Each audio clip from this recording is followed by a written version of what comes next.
segundito. Rebeca. Sí. Vale, nada, más leído. Sí. Vale. ¿Lo veis? Sí, perfecto. Sí. Vale. Pues, a ver, ¿qué voy a contar sobre mí? Rebeca, ya lo has dicho absolutamente todo. Muchísimas gracias. Gracias por pensar en mí. Bueno, gracias a la asociación, ¿no? por dejarme un poquito contaros cuál es el papel del nutricionista, ¿no? Bueno, un poquito ya lo que ha contado Rebeca, pero bueno, comentaros que el nutricionista va mucho más allá de hacer una dieta. De hecho, a mí me enfada mucho, ¿no?, que piensen que los nutricionistas solamente hacemos dietas, porque yo creo que mi trabajo va mucho más allá, ¿no? Consiste en ayudaros a alcanzar objetivos, a realizar cambios alimentarios y acompañaros en lo que es todo ese proceso, ¿no? Realizar cambios que duren para siempre. Rebeca, que me conoce, sabe que me encanta mi trabajo. Ella me ha visto que soy una apasionada y llevo casi 8 años dedicándome a lo que es la consulta privada. Y bueno, creo que queda muchísimo, muchísimo por hacer. Creo que estamos en un momento perfecto, a pesar del año 2020 que llevamos, pero creo que estamos en el momento idóneo para hacerlo. Y como bien comentaba, pues soy experta en obesidad y en los últimos 4 o 5 años de mi carrera me he especializado mucho en lo que es el cuidado de la mujer, embarazo, lactancia materna, alimentación infantil y adolescencia, ¿vale? Entonces, bueno, voy a empezar un poquito. Siempre me gusta empezar las presentaciones con datos, porque muchas veces no vemos el problema real que hay, y estos datos son una realidad. De cada 10 niños, un niño es obeso y 2 tienen sobrepeso. La verdad que es bastante impactante el dato, y de hecho si lo vemos a diario, vosotras que vais a los coles a llevar a los niños y demás, os daréis cuenta que la obesidad infantil es una realidad y que cada vez hay más niños con este problema. En la población adulta no nos quedamos atrás. De hecho, bueno, la mitad de la población mayor de 18 años ya tiene algún problema de sobrepeso, de obesidad, y los porcentajes son bastante elevados. De hecho, se prevé que en el 2030 el 80% de los hombres y la mitad de las mujeres serán obesas. Entonces, por eso digo que estamos en un momento idóneo para evitar que estas cifras finalmente sean una realidad, porque si no cambiamos nada, llegaremos a estos datos. Hablando de obesidad, bueno, pues como bien estamos aquí para hablar de estas familias extraordinarias que hoy están aquí presentes, en esta población hay una mayor prevalencia de obesidad. Es más alta que en el resto de niños o que en el resto de adultos.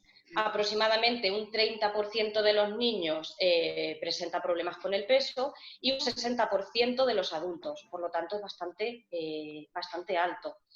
Pero claro, aquí no solamente hay que hablar del tema de alimentación, porque mucha gente piensa que quien tiene un peso alto es porque quiere tenerlo, o porque come mucho, o porque no se cuida.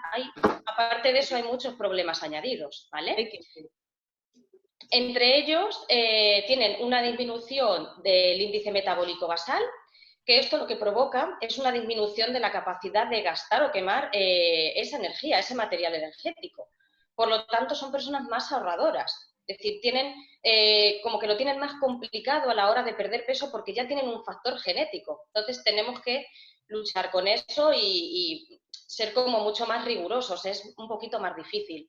También puede cursar con alteraciones en la leptina, que es una hormona que participa en la regulación del apetito y la saciedad. Seguramente que vosotros en casa tenéis algún caso de algún familiar, algún niño que digáis, es que a todas horas tiene hambre, no consigo que pare de comer, le pongo un plato de tamaño grande pero quiere más. Pues también puede ser por alteraciones en la leptina. Tienen hipotonía muscular, es decir, que tienen una disminución en su tono muscular y por lo tanto en muchos casos el hacer ejercicio físico también es muy difícil para ellos. Y además hay también una mayor incidencia de hipotiroidismo, es decir, se estima que más o menos el 30 o 40% de estos niños extraordinarios tienen hipotiroidismo. ¿Qué es lo que yo os aconsejo en este caso? Bueno, pues acudir al profesional adecuado para que puedan valorar si existe o no este problema, porque como veis no es en todos los casos. De hecho, si hay hipotiroidismo y está bien tratado, tampoco es el problema a ese sobrepeso y obesidad. Un hipotiroidismo bien tratado no produce obesidad, pero si no está tratado sí que puede llevar a ello. ¿Cómo saber si nuestro hijo, familiar, tiene sobrepeso o obesidad? Pues seguro que esto lo habéis visto más de una vez, el índice de masa corporal, que lo podéis hacer perfectamente vosotros en casa, tanto para niños como para adultos, ¿vale? Y hace una estimación de en qué índice de masa corporal nos encontramos. Como veis, el bajo peso es por debajo de 18, índice de masa corporal de 18 a 25, el sobrepeso va de 25 a 30 y a partir de 30 ya nos encontramos los 3 escalones de la obesidad. ¿Qué es lo que yo aconsejo? A ver, esto está muy bien para que nosotros tengamos una medición en casa, pero hay otros parámetros importantes que medir. No me puedo quedar solamente con esa información. ¿Cuáles son los parámetros? Hay muchos más, yo solamente me he centrado en 2. Es el porcentaje de grasa y tenemos además ese perímetro de cintura. Estos son indicativos de esa grasa que sobraría o que tenemos en exceso. Por lo tanto, ver solamente un índice de masa corporal no es lo correcto. Hay que valorar estos parámetros, además tener en cuenta por su alimentación, historia dietética y demás, pero estos parámetros son mucho más importantes que un índice de masa corporal. Si nosotros esta tarde cogemos y decimos, uy, pues vamos a calcular el índice de masa corporal de los niños que tengo en casa y vemos que el índice de masa corporal está en sobrepeso o en obesidad, habría que plantear la posibilidad de ver qué podemos hacer, qué medidas podemos tomar para evitar que esa obesidad progrese. ¿Qué riesgos tiene la obesidad en personas extraordinarias, con trisomía 21, etc.? Pues las mismas que cualquiera. Es decir, una persona con obesidad tiene los mismos riesgos. Riesgo cardiovascular, hipertensión, colesterol, diabetes, es decir, tienen los mismos riesgos. Pero sí que es cierto que como tienden más al sedentarismo y a la mala alimentación, en algunos casos, esta obesidad puede además cursar con otros problemas añadidos, como son las cardiopatías congénitas, que de este tema sabéis vosotros muchísimo, obstrucción de las vías respiratorias, malformaciones digestivas y algunas intolerancias alimentarias como la celiaquía. Si puede agravar el problema, si tengo obesidad, estos problemas todavía se pueden agravar más. Pero, ¿cómo podemos controlar el peso? Claro, decir, vale, yo ahora me he dado cuenta que sí, que tengo un índice de masa corporal por encima, pero ¿qué puedo hacer yo ahora inmediato en casa? Pues lo ideal es empezar a crear unos hábitos alimentarios correctos, saludables. Este punto, el punto 2, lo veo súper importante, explicar de forma clara y concisa, teniendo en cuenta, claro, la capacidad de comprensión y la edad que tiene a quien le vamos a explicar lo que está sucediendo. Yo creo que es esencial que sepan por qué estamos haciendo las cosas. Imaginaros que de repente nos hacen un cambio en nuestra vida, a nosotros como adultos, y nadie nos explica por qué ese cambio. Pues nos va a dar miedo ese cambio seguramente, no vamos a estar seguros de hacerlo, no sabes por qué estás haciendo eso. Por lo tanto, yo creo que adaptando el vocabulario a ellos, pueden razonar y pueden saber qué está ocurriendo en algunos casos. En otros me diréis, Alicia, en mi caso es imposible. Pero en el caso que se pueda, yo lo haría. De hecho, yo en consulta he tenido pacientes y además se implican mucho más. Es decir, cuando yo les explico con infografías, con información, a modo de juego, les enseño lo que está pasando, se motivan muchísimo y ayudan y participan. Por lo tanto, creo que es importante que lo hagamos. ¿Cómo podemos controlar también el peso? Pues fomentando el ejercicio físico. Claro, tener en cuenta que ahora hemos estado confinados en casa, que bueno, los papis os merecéis todo, estando en casa con niños, trabajando. Hemos estado en casa sin poder salir y hemos aumentado todos de peso o un porcentaje muy, muy alto de personas han aumentado de peso. Por lo tanto, fomentar de nuevo ese hábito de ejercicio físico es trabajo de todos. ¿Qué ocurre? Que a un adolescente que no tenga trisomía 21 le dices tienes que hacer deporte y lo hará, pero ellos quieren que lo hagamos en familia. Necesitan que todos nos involucremos. Hacer una actividad solos en muchos casos es muy aburrida. Entonces yo os animo a que fomentéis ese ejercicio físico en familia. Entre semana me diréis, Alicia, es imposible. Con el trabajo, con el día a día no se puede. Pero el fin de semana seguramente que tenemos todos un ratito para ir a pasear por la playa, hacer alguna actividad en la montaña, bailar en casa, intentar hacer algo con ellos para potenciar ese ejercicio, ¿vale? Y el punto 4, también lo veo súper importante, anotar los progresos. Igual que a lo mejor podemos tener la típica agenda o ellos tienen algún registro de cosas que hacen en el cole, de cosas que hacen en el trabajo, pues si anotamos sus progresos también es muy motivador. Ahora os diré de qué manera podemos gestionar este punto 4. Pero eso les motiva mucho y creo que es algo que también podemos hacer de forma fácil en casa. ¿Cómo saber si los niños comen de forma saludable? Pues este es un cuestionario que, bueno, podéis buscarlo, es el cuestionario KidMed, podéis buscarlo si queréis en internet o podéis hacer una foto o os lo puedo pasar si queréis, que es un cuestionario muy, muy sencillo, ¿vale? Que evalúa con la puntuación de +1 o -1 y aquí al lado tenemos la historia de cuándo es una dieta de baja calidad, necesito mejorar o tengo una dieta muy, muy buena. Pues esto podéis hacerlo en casa para que vosotros valoréis si necesitarían o no ese apoyo nutricional adicional, ¿vale? Es muy facilito de hacer. Y esto es lo que os comentaba. He puesto este, que lo he buscado de esta página, me ha gustado mucho porque veo que pone tabla de logros. Me gusta lo de los logros, más que tabla de tareas o cosas por hacer, lo de los logros me ha gustado. Creo que podemos hacer algo similar en casa o podemos buscar alguna de este tipo. Y de lo que se trata es de que anotemos qué cosas van a hacer esa semana. Mi consejo siempre es que empecemos con un objetivo solo, ¿vale? Por ejemplo, hacer media horita de baile todos los días y que ellos, con post-it, con un rotulador, como quieran, con una pegatina, puedan ir poniendo, ¿vale?, qué días de la semana han realizado ese ejercicio físico. O, por ejemplo, imaginaros, comerme una fruta en el desayuno, ponernos diferentes objetivos, diferentes logros para conseguir. Además, yo os propongo que esto tenga un premio. Claro, queremos motivarnos. A todos nos motiva saber que hay alguna recompensa final. ¿Qué tipo de premio podemos hacer? Mi consejo es que no sea comida, para que ellos no asocien el hago cosas con comida, porque si no conseguimos el efecto contrario.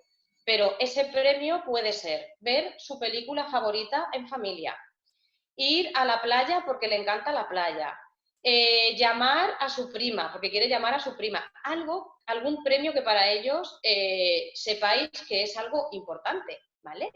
Y creo que hacer esto es algo también muy motivador. Yo ya lo he practicado en consulta, diré que también con adultos y con todo el mundo, y esto motiva mucho el cuando pasa la semana, ir a tu tablita y ver lo que has hecho, puede ser una motivación para ellos, ¿vale? Entonces, creo que esto podemos hacerlo todos muy fácilmente en casa. Pero ahora yo quiero explicar y quiero que vosotros mismos también veáis qué es lo que estamos haciendo mal en la actualidad. Pues aquí, como veis, he puesto dos imágenes. Diréis, Alicia se ha ido a los años 80, qué antigüedad, ¿no? Pues me he ido ahí porque mirad en tan poquito tiempo cómo han cambiado la forma en la que nos alimentamos. Es decir, hemos aumentado el tamaño de las raciones un montón, pero un montón.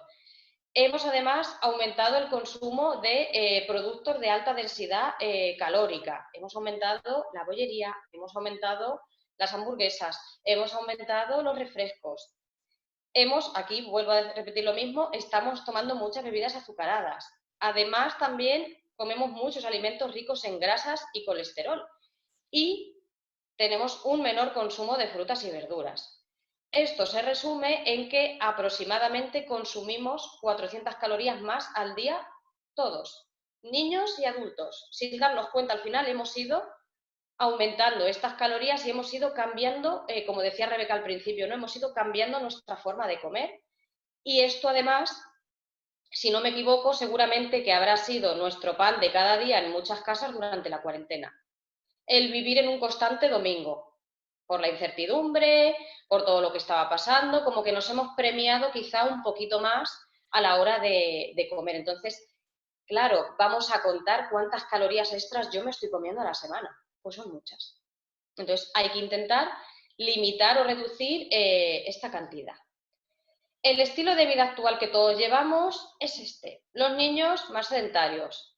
Uso de móviles, tablets, menos juegos en la calle. Recientemente el problema del COVID, que a todos nos da mucho más miedo, seguramente apuntarnos a actividades fuera de casa. Hemos estado en casa sin poder salir.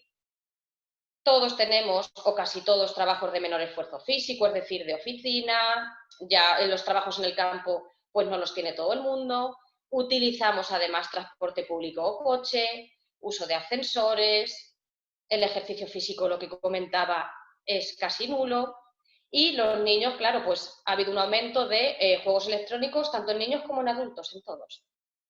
A eso le tenemos que sumar que en muchos casos por la preocupación, por emocionalmente, psicológicamente, hemos dormido menos, hemos descansado menos y esto aumenta el cortisol, que es la hormona del estrés. Por lo tanto, si aumenta el estrés, ya todo mi día funciona mucho peor. Y ellos también pueden tener este problema, también pueden tener estrés, las emociones también son muy importantes. A esto que hay que sumarle que, fijaros, casi la mitad de la población aumentó de peso en el confinamiento. Por lo tanto, es el momento de ponernos con ello. Vale, aquí quiero explicaros un poco qué es y qué no es una alimentación saludable. Esta frase me gusta mucho y es el que somos lo que comemos y por lo tanto nuestra alimentación de ahora determinará nuestro estado de salud futuro. ¿Vale? Lo que nosotros hagamos en este momento dependerá cuando tengamos 15 o 20 años, pues tenemos mayor probabilidad de tener ciertas enfermedades si no me cuido ahora. ¿Qué tengo que hacer para llevar una alimentación saludable? Pues es importante planificar una dieta correcta. Vale. Es importante planificar una dieta correcta o saludable en cuanto a calidad y cantidad. Ambas son importantes. No existen alimentos buenos y malos. No me gusta mucho clasificar como bueno y malo. Para mí lo importante es la combinación y el uso que yo hago de ellos. ¿Qué quiero decir? Que si tenemos puntualmente un cumpleaños, una boda, una comunión, pues no pasa nada si yo luego el resto del tiempo mi alimentación es buena. Por lo tanto, calificar como buenos y malos no me gusta mucho. Y podemos decir que una alimentación correcta o saludable es aquella que está basada en alimentos frescos, de proximidad y de temporada. Es importante que a la hora de comprar intentemos comprar en las tiendas pequeñitas, en los mercados, siempre y cuando tengamos esa posibilidad. Si no, no hay que preocuparse.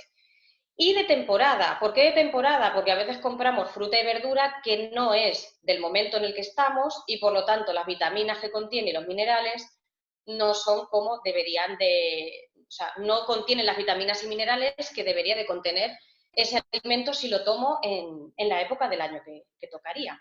¿Cómo puedo saber si son de temporada? Pues en el ebook que os pasará Rebeca al terminar la charla, o bien por aquí o bien a cada uno individualmente, os he puesto un enlace para que podáis ir directos y veáis el mes de septiembre qué frutas y verduras son las que hay que potenciar en casa. ¿Vale? Y así tenéis todo. Podéis ir mirándolo mes a mes. Por un lado, es mucho mejor porque tomo fruta de calidad. Por otro lado, también es más económica y tiene todas las vitaminas y minerales que necesita. Por lo tanto, si podemos hacerlo, mejor. ¿Cuál es la dieta correcta? A mí no me gusta hablar de dietas correctas. Es decir, me gusta más que veamos en qué alimentos puedo basar mi alimentación o qué referente o qué patrón dietético, pero no una dieta correcta como tal. Si os fijáis aquí, os he puesto dos pirámides nutricionales. Esta de aquí es la pirámide nutricional de España y esta de aquí es una pirámide nutricional australiana. Si os fijáis en las diferencias, la pirámide nutricional nuestra tiene en la base el ejercicio físico, tiene el beber agua, que eso está fenomenal, y luego el siguiente escalón que tiene son los hidratos de carbono, las harinas. Como veis, aquí en ningún momento nos pone ni siquiera harinas integrales ni nada. Y en el siguiente escalón tenemos las verduras. Algo llamativo también es que en la pirámide sigue apareciendo la bollería, los productos industriales y demás, y sigue apareciendo también el consumo de alcohol. Si nos fijamos, en Australia nos van por delante, pero bueno, muchísimo. Si nos fijamos, como base de la alimentación, ellos también tienen aquí el agua, también tienen las especias, pero tienen la fruta y la verdura. Esa es la diferencia con nosotros, que nosotros pensamos que nuestra base de alimentación siguen siendo los hidratos de carbono y lo potencian mucho más que el consumo de fruta y verdura. Pues los australianos ya lo hacen y les va mejor que nosotros. Y ellos en su pirámide no tienen ni la bollería, ni tampoco aparecen las bebidas alcohólicas. ¿Por qué? Porque se vamos, se supone que ese tiene que ser un consumo muy esporádico, que hagamos, como decía antes, ¿no? Cuando vayamos de boda, de comunión, etc. Entonces, este sería el patrón de dieta que deberíamos seguir. Y además podemos hasta incluso sacar impresa esta pirámide nutricional, ponérnoslas en el frigorífico, que nuestro familiar lo vea e intentar que la base de nuestra alimentación sea esta. Como bien decía, es importante seguir un patrón alimentario. Podemos seguir la dieta mediterránea, que en el ebook también os explico un poco en qué consiste. Seguro que todos lo sabéis, pero se está perdiendo. Entonces, como se está perdiendo mucho la dieta mediterránea, creo que es importante que hagamos ese repaso de nuevo. Adaptar y individualizar las cantidades. Esto es importante. Daros ahora una cantidad concreta no podría porque tengo que valorarlo.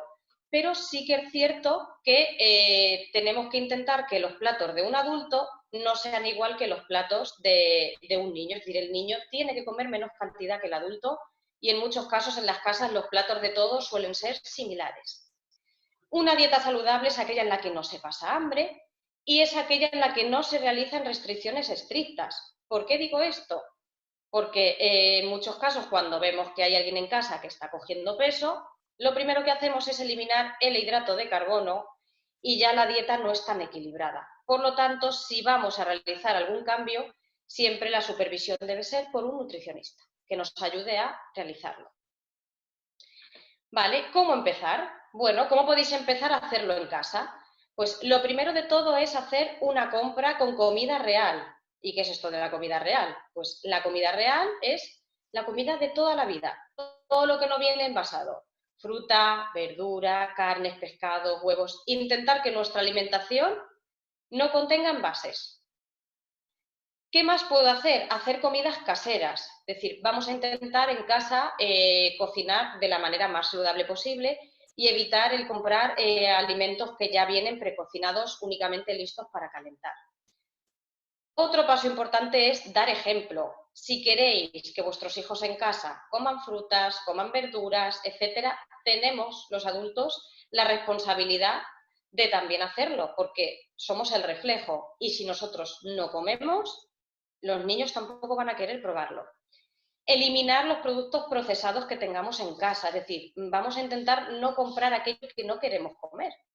Y aunque tengamos en casa personas que en principio no tienen ningún problema de peso, tampoco se aconseja que ellos consuman alimentos procesados. Por lo tanto, vamos a intentar eliminarlos de casa. Podemos cambiar las harinas blancas por integrales, que tienen más fibra, vitaminas y minerales. Incluir verduras tanto en comida como en cena. No nos podemos olvidar de incluir la proteína. Utilizar las grasas saludables para todas nuestras elaboraciones. Beber agua como bebida principal y lo que os decía en la diapositiva de antes. Con todo esto, cuidar el tamaño de las raciones. ¿Cómo aplicarlo en casa? ¿Vale? Estas frases de aquí son algunas que yo me encuentro en consulta cuando los papis venís a un asesoramiento, me contáis lo que pasa. Aquí lo que hay que hacer es educación nutricional, mucha. Es decir, va a llevar tiempo hasta que organicemos todo en casa, nos demos todas las respuestas a todas las preguntas que tenemos. Entonces, hay que hacer mucho trabajo de educación nutricional. Hay que empezar por el principio. O sea, lo primero de todo es que tengamos una nevera, una despensa saludable con cosas básicas. Pues verduras, hortalizas y frutas. Podemos tener las versiones congeladas, no hay ningún problema. Además, es un recurso muy fácil y muy rápido el tener siempre algo en el congelador para, en un momento puntual, tener siempre esa verdura. Las legumbres podemos comprarlas también, las que vengan en el envase de cristal. Los frutos secos enteros o triturados en caso de que haya problemas de deglución.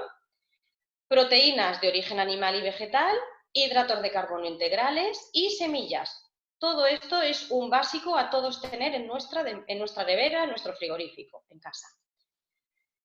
¿Cómo confeccionar un plato saludable? Bueno, no sé si en algún momento habéis visto el método del plato, pero es uno de los métodos más empleados a la hora de llevar una dieta saludable, porque es algo muy fácil de llevar a cabo.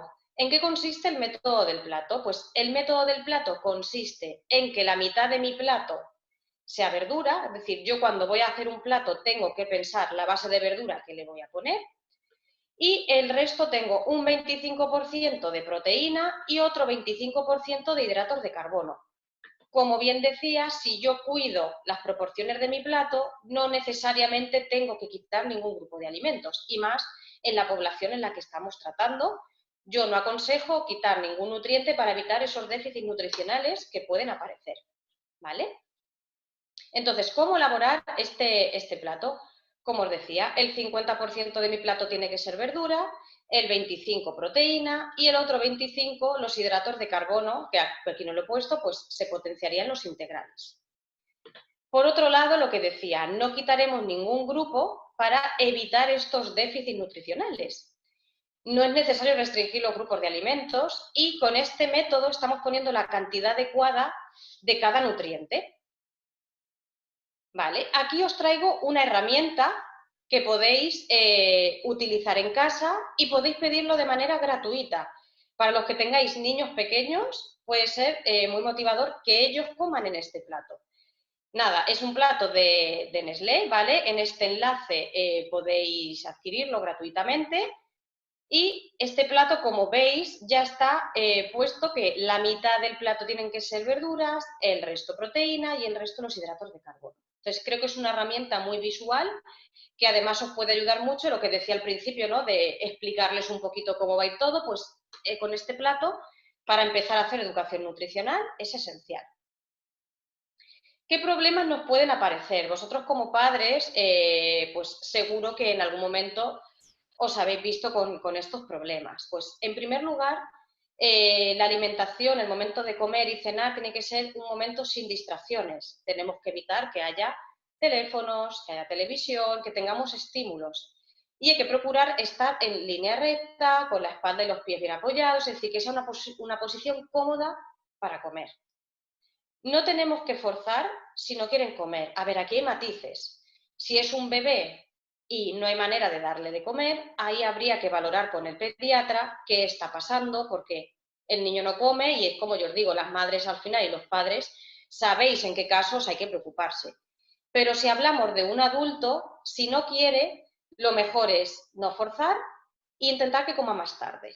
¿Por qué? Porque si intentamos forzar, al final el momento de la comida va a ser algo súper negativo y podemos conseguir que haya pataletas cada vez que nos sentemos a la mesa. Por lo tanto, no hay que forzar.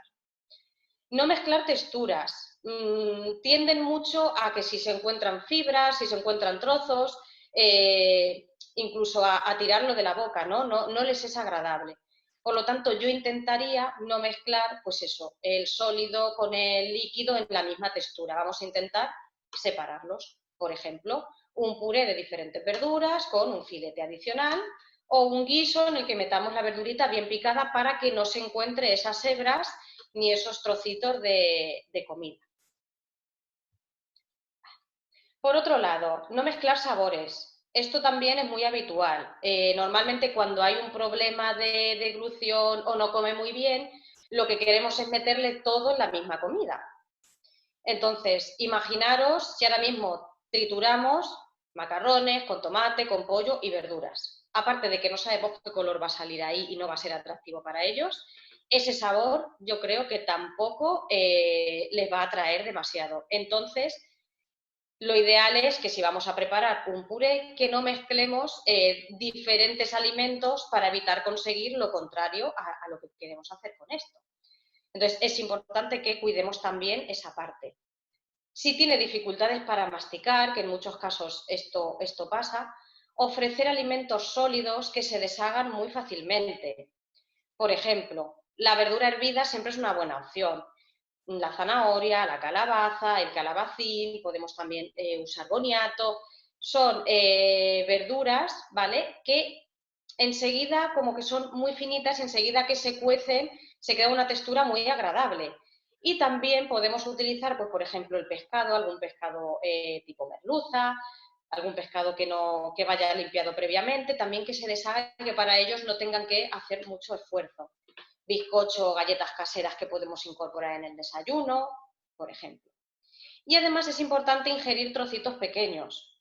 Por ello es importante la preparación del plato, que si lo hacemos bien cortadito, sencillito, ellos puede que lo tengan mucho más visual y les sea mucho más apetecible. Y como decía, podemos utilizar el método del plato o el que yo os proponía de Nestlé, o si no, un plato en casa que no hay, porque no tiene por qué ser este.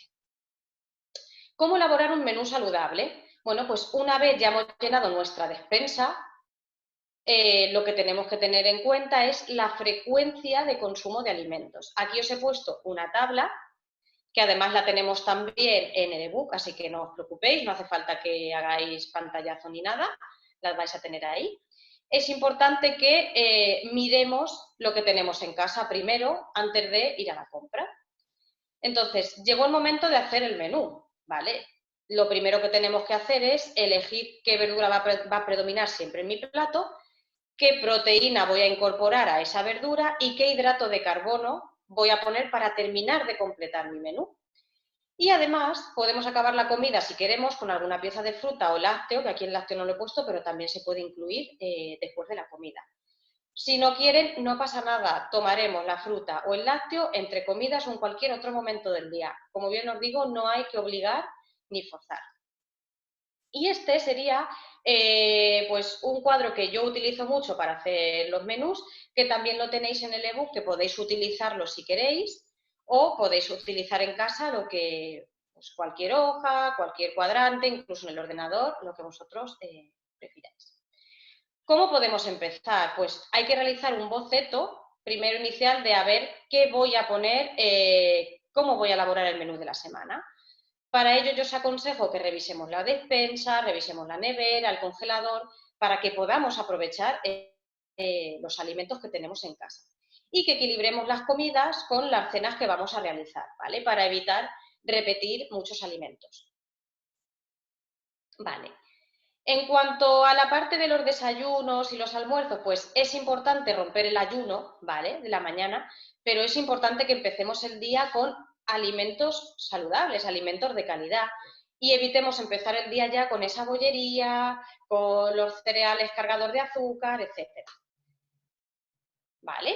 Idea, pues por ejemplo, un batido que no zumo exprimido, de frutas variadas, un vasito de leche con cacao puro y unas galletas o bizcocho casero, por ejemplo, vaso de leche, bebida vegetal o yogur con una tostada. Aquí, por ejemplo, os pongo un ejemplo de pan que es apto, ¿vale? Los ingredientes están bien y además es blandito para ellos, porque seguramente si intentamos tostar el pan del día anterior, no lo van a querer por el problema de masticación. Podemos hacer también un yogur con frutas naturales, con trocitos o fruta machacada, por ejemplo, un plátano bien machacadito con ese yogur.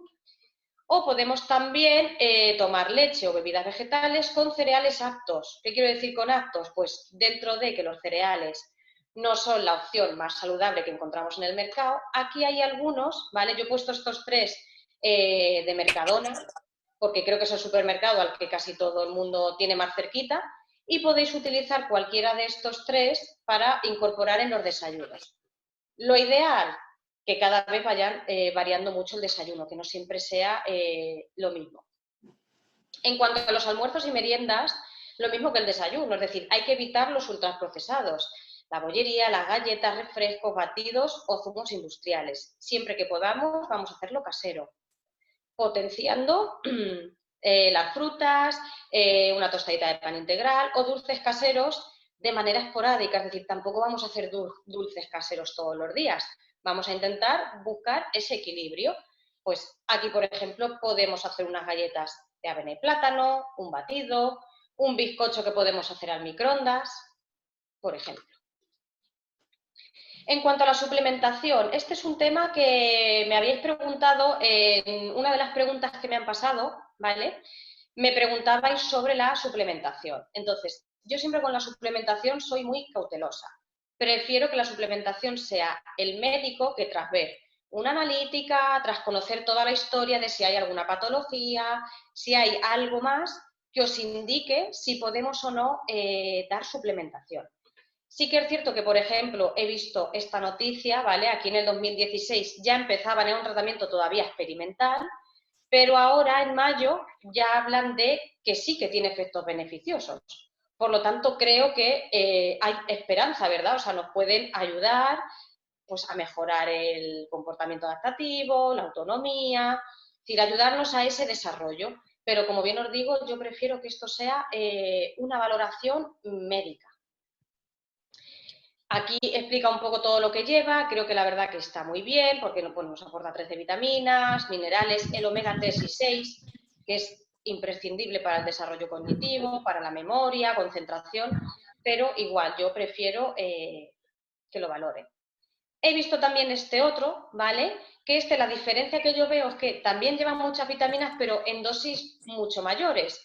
Por lo tanto, igual, mi consejo es que no nos, no es automedicarse en edad, porque no es un medicamento en sí, pero sí que también consultemos, ¿no? Por lo menos preguntarlo, oye, mira, voy a darle esto, puede ser, no puede ser. Yo esto lo dejo un poco en incógnita, por lo menos hasta que haya algún estudio más o alguna evidencia más.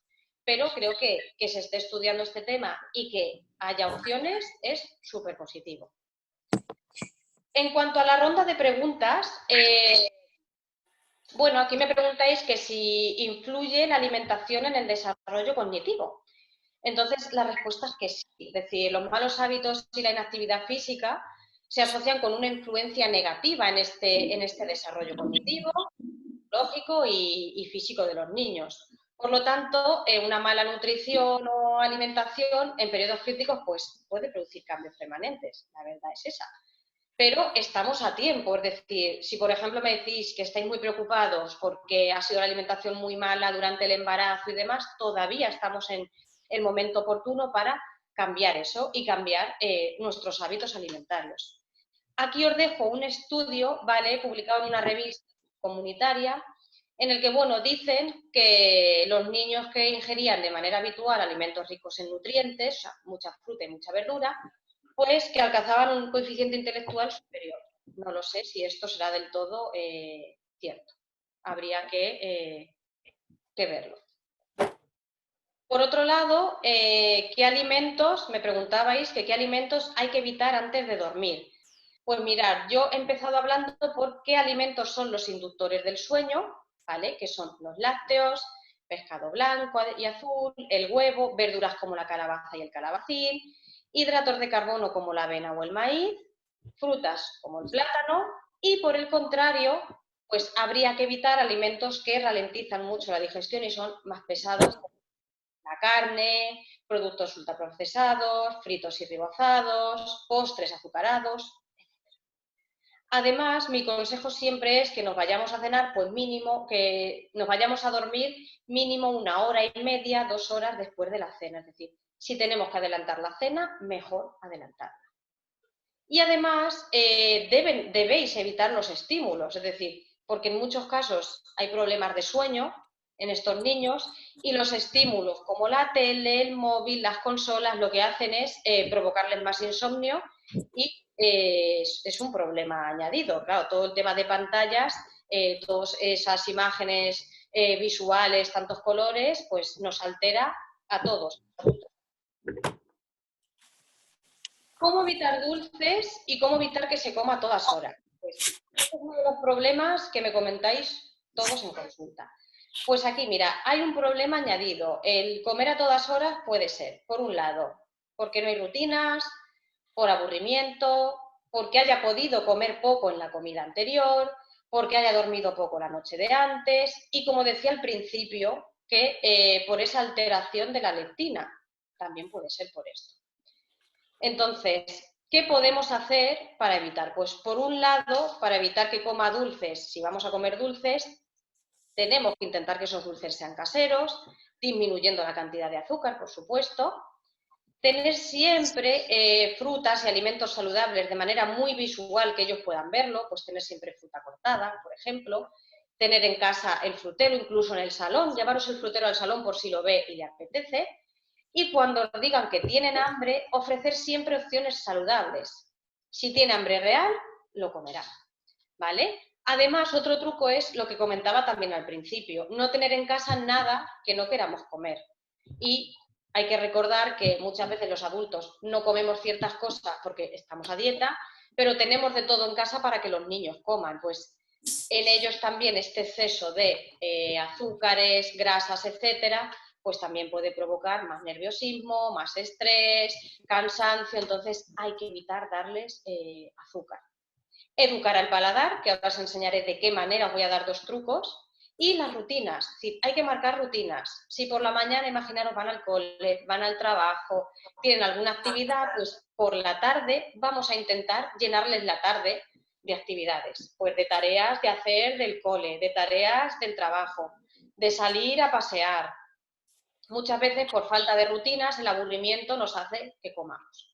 Que imaginaros, es lo que nos ha pasado esta cuarentena, todos en casa, sin trabajar, sin salir, pues imaginaros las personas extraordinarias, pues aparte hay que sumarle todo eso a no tener rutinas, no tener nada que hacer, pues son personas, como decía al principio, que tienden a comer más. Vale, ahora pasaré a la pregunta anterior. ¿Cómo educar al paladar? Pues mirad, aquí os he puesto 2 ejemplos que lo he cogido de 2 compañeros, ¿vale? A la hora de, imaginaros que tomamos colacao en casa. Esto nos lo podemos aplicar para todos. Pues podemos hacerlo de diferente manera. Por un lado, pasar de este colacao al 0%, más o menos hay que darse de margen, pues 20 días, un mesecito mínimo con cada uno de ellos. Pasaríamos al 0%, pasaríamos al 70% y luego al cacao puro. Otra manera que a mí se me ocurre es que directamente nos saltemos este paso, que pasemos del colacao al del 70 y al del 70 le podemos añadir una cucharada de azúcar moreno, por ejemplo, o de azúcar de panela, estemos un tiempecito y cuando veamos que se lo toma muy bien, empecemos a reducir la parte de azúcar hasta que tome el del 70 solo. Y una vez consigamos que el del 70 se lo tome de maravilla, haríamos lo mismo pasando al cacao puro, que no lleva absolutamente nada de azúcar, ¿vale? Creo que educar al paladar es algo esencial. Desde pequeñitos es mucho más fácil, por lo tanto, los que tenéis niños muy pequeños, empezar a hacerlo ya, ¿vale? Y los que tengáis adultos en casa, no pasa nada. Podemos hacerlo también, pues como decía, explicándoles el por qué vamos a cambiar a este colacao, por qué vamos a hacerlo así, para que ellos se impliquen también en ese cambio. Igual pasaría con los yogures. Si, por ejemplo, tomamos el yogur natural, pues lo que haremos es añadirle algo de azúcar, igual azúcar de panela o azúcar moreno, y a eso lo que haremos es estar un tiempecito así. Cuando nos vayamos acostumbrando podemos hacer lo mismo, ir quitándole parte de ese azúcar hasta que lo tome solo. Que puedo ponerle canela, que puedo ponerle fruta o que puedo no ponerle nada, ¿vale? Incluso, para no poner azúcar, puedo coger medio plátano, que ya esté madurito, machacarlo y unirlo a ese yogur, ¿vale? Para que el yogur esté un poquito más dulcecito. Pues son trucos que podríamos hacer. Me voy a la diapositiva anterior porque aquí hay otra pregunta importante. No sé si la mami de esta niña o este niño está por aquí, por si me quiere preguntar algo más, pero me comenta que tiene diarrea crónica y que ya le han descartado celiaquía e intolerancia a la lactosa. En este caso, mi consejo es, intuyo que ya lo habrá hecho, pero mi consejo sería una valoración médica otra vez para descartar otras intolerancias, realizar un registro de comidas, que esto sé que puede ser muy engorroso, pero es importante que llevemos un registro de qué come para que detectemos en qué momentos se agudiza este problema, porque a lo mejor le pasa siempre, pero en concreto cuando meto cebolla o cuando meto calabacín, para intentar detectar un poco qué es lo que está ocurriendo. Valorar la toma de probióticos si es preciso con el médico.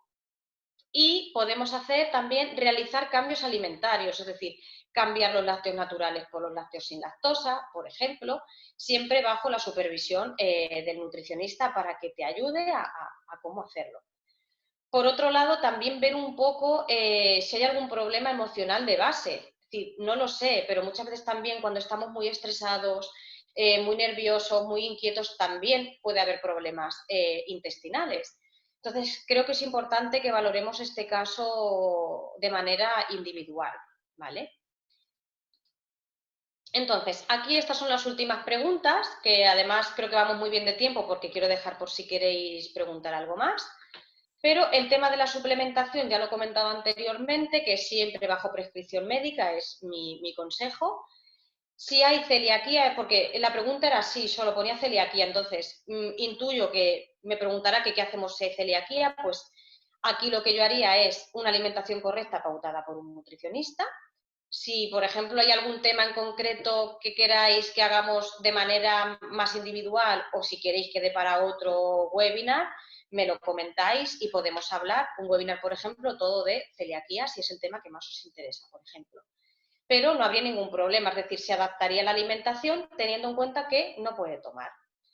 Y cantidades y combinación de los diferentes tipos de alimentos, me preguntaban también, pues lo que yo decía, lo más fácil para que ahora trasladéis en casa es empezar con este método del plato. Podéis hacerlo, es decir, mucha gente me pregunta, pero Alicia, ¿tengo que de verdad hacer mitad del plato y demás? No hace falta que todo vaya por separado. Podemos hacer un guiso en el que incluyamos bien de verduritas, la proteína y el hidrato de carbono. Pero de esta manera es una manera fácil para calcular la cantidad.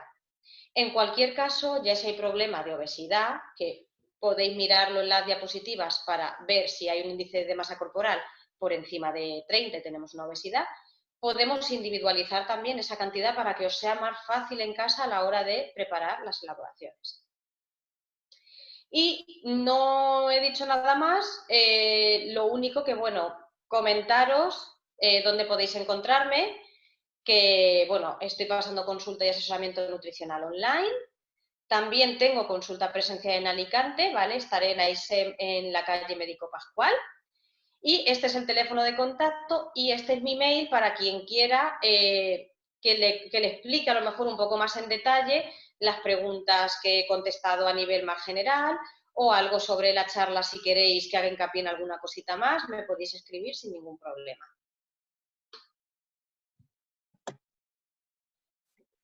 Muchas gracias, Alicia. Y lo mismo me digo. No sé ¿A si he ido quién? rápido, no sé si queréis que vuelva para atrás para aclarar algún tema, si Sí, me he dejado algo que es importante para vosotros. ¿Alguien tiene alguna pregunta o podéis usar el chat o conectar el micro, como queráis?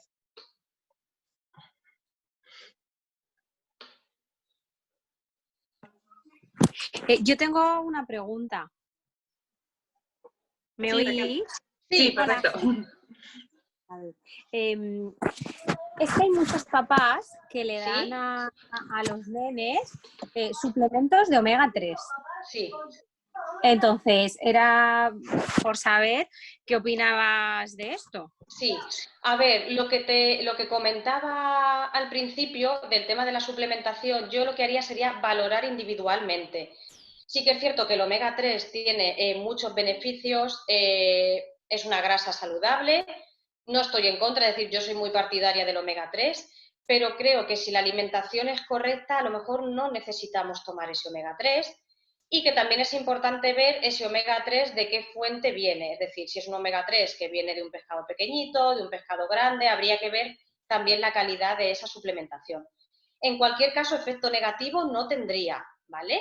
Pero yo valoraría si de verdad, por ejemplo, pues en tu caso, por ejemplo, tu hijo o tu hija o tu familiar necesita, porque si me cuentas que le metes frutos secos triturados, por ejemplo, en cada batido, en casa tomáis pescado azul, tomamos también aceite de oliva como grasa principal, metemos aguacate, si la alimentación está correcta, en principio no haría falta, pero se podría individualizar y es un suplemento muy estudiado del cual yo, por ejemplo, me fío. O sea que no estaría mal hacerlo.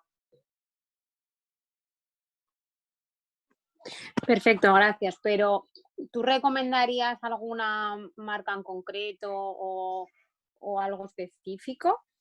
A ver, marcas hay muchísimas, es decir, si me pongo aquí a decir marcas, seguramente no nos vamos. Pero yo, por ejemplo, si vais a comprar algún omega 3, lo que digo siempre, que de verdad os hayan pautado que se necesita, que el médico también lo puede prescribir y que siempre sea de pescado pequeñito. Es de lo que se aconseja, que la calidad sea de un pescado pequeño. Entonces, si lo vais a suplementar porque finalmente se haya decidido que sí, pues ir a alguna farmacia y que os den alguno de buena calidad. Para haceros una idea, los de supermercado no valdrían. Perfecto, gracias, Alicia. Gracias a ti.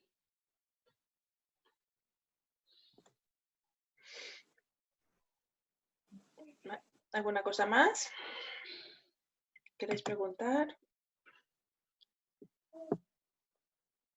Os he dejado he compartido el ebook en el chat. Si alguien lo quiere por email, porque lo he puesto en Drive, que ponga ahí su email en el chat y lo mando después.